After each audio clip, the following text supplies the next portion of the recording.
வணக்கம். இன்றைக்கி நம்ம கனகாயில் மில்லேருந்து என்ன பார்க்க போகிறோம்னா, மிளகாய் சாம்பார் தூள் எப்படி அரைக்கிறத மட்டும் நம்ம பார்க்க போகிறோம். என்னென்ன போட்டு அரைக்கிறன்றதுனால நம்ம பார்த்துட்ருக்கோம். அப்படியே பாருங்கள். இப்போ வந்து மிளகாய், கருவேப்பிலை, சீரகம், மிளகு, வெந்தயம், கொத்தமல்லி, பெருங்காயம், துவரம்பருப்பு, மிளகுக்கொட்டை, மஞ்சத்தூள் இது எல்லாமே போட்டுட்ருக்குங்க. பாருங்கள்.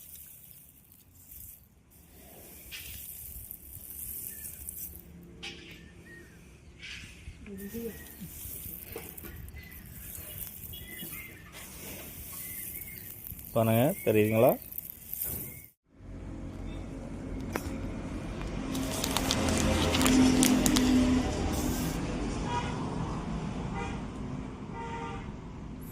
சாம்பார் மிளகாய் தூள் இப்படி தான் இருக்குங்க. நம்ம அரைச்சி இந்த மாதிரி பேக் பண்ணிகிட்ருக்கோம்.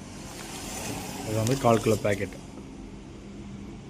1/4 கிலோ பேக்கெட்டுங்க. நம்மகிட்ட அவைலபிளாக ஃபஸ்ட் ஸ்டாண்டர்டாக 100 கிராம் பண்ணிகிட்ருக்கோம். 100 1/4 கிலோ.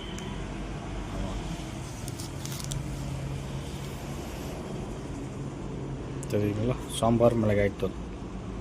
ஓகே, நல்லா டேஸ்ட்டாக இருக்கும்.